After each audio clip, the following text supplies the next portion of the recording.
Après une blessure, on constate l'apparition des symptômes suivants. La rougeur, c'est-à-dire la zone touchée devient rouge. La chaleur est l'augmentation locale de la température. Un gonflement est la douleur. Et dans quelques cas, vous avez l'apparition depuis quelques jours plus tard. Alors, comment vous expliquez la manifestation et l'apparition de ces 4 symptômes? CQ va découvrir dans la partie suivante. La peau et la muqueuse constituent une barrière qui protège efficacement notre organisme contre les agressions externes, mais elle arrive dépendant qu'à la suite de l'infection virale ou bactérienne, une lésion cutanée ou une brûlure. Ces micro-organismes. On revient à la franchir. Alors, qu'est-ce qui arrive lorsque la barrière de la peau est franchie? Ce que va voir dans cette animation ou illustration. Lorsque la barrière de la peau est franchie, les micro-organismes peuvent à l'intérieur des cellules qu'on appelle les mastocytes ou les polynucléaires. Et se trouvent à côté de la zone lésée vont être capables de reconnaître ces micro-organismes comme étant de corps étrangers. Après contact établi avec l'antigène.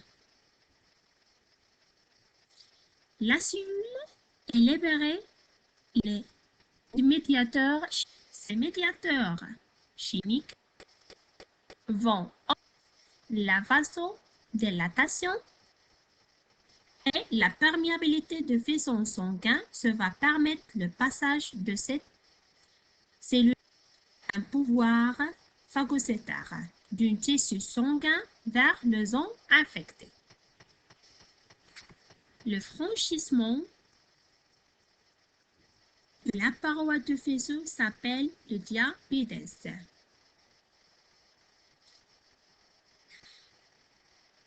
La cellule phagocytose et plus précisément les macrophages ensuite faculté l'élément pathogène, les macrophages. Le macrophage se déroule en 4 étapes. La première étape, c'est l'addition. Fixation des éléments pathogènes. La deuxième étape, l'injection. La formation des vésicules phagocytaires. Et la troisième, c'est la digestion et fragmentation d'éléments phagocytaires. Et à la fin, vous avez explosion ou bien rejeter des débris d'éléments phagocytés. Ce sont les 4 étapes de la phagocytose. Conclusion, après l'invasion microbienne à travers la blessure, la plaie infectée présente une réaction inflammatoire de celles suivantes. La première, c'est la rougeur, due à la dilatation locale des faisceaux au niveau de la plaie. La deuxième, le gonflement, dû au passage du plasma et des phagocytaires dans les tissus lésés. La troisième, c'est la chaleur liée au ralentissement de la circulation sanguine au niveau de la zone lésée. La dernière et quatrième, c'est la douleur due à l'excitation des terminaisons nerveuses de fibres sensitives de la peau. La phagocytose s'effectue par des phagocytes et se déroule en 4 étapes.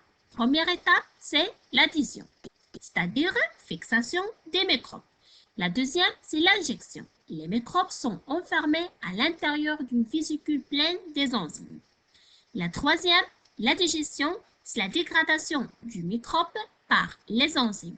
Et la quatrième étape, c'est l'explosion. Les débris des microbes sont rejetés en dehors de la cellule.